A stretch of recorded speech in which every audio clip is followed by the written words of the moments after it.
Well, changes to Zimbabwe's monetary policy has generated a strong discussion online.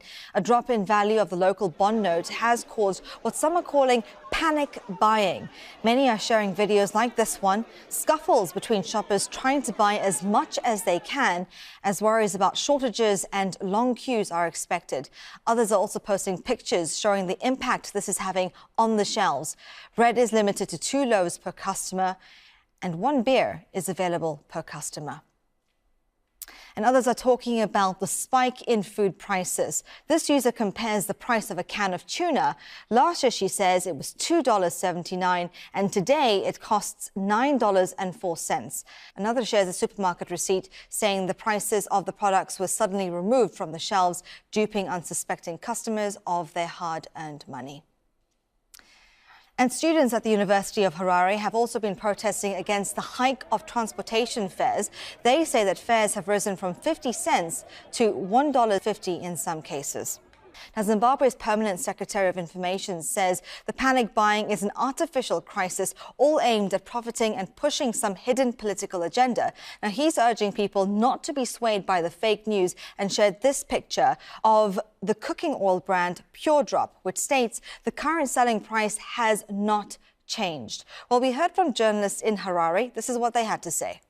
I just popped out just for lunch, just to have a look at the sort of the 2-3 supermarkets close to the office here, and obviously long queues because it's lunchtime, people are getting their lunch. But certain products are starting to disappear off the shelves.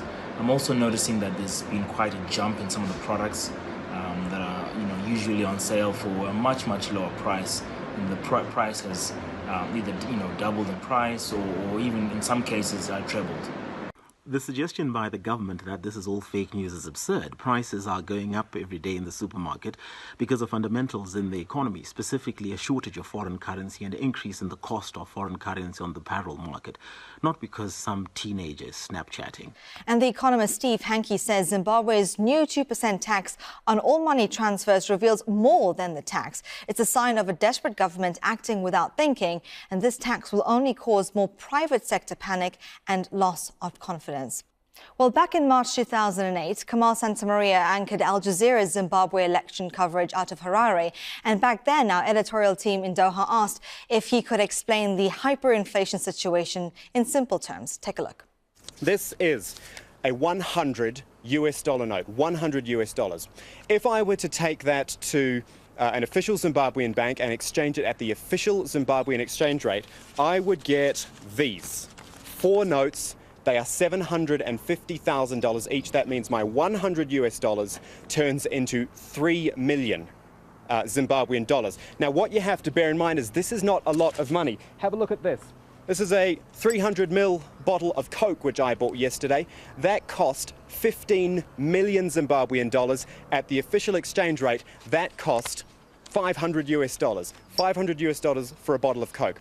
So what ends up happening here is that Zimbabweans use the black market. Now, because of the supply of cash in the country, they can supply a lot more money on the black market. Instead of 3 million Zimbabwean dollars, I get 3 billion. This great big wad of cash is 3 billion Zimbabwean dollars. It turns my bottle of Coke into a 50-cent bottle of Coke, which is far more palatable, I'm sure you'll agree. I mean, each one of these notes is $10 million.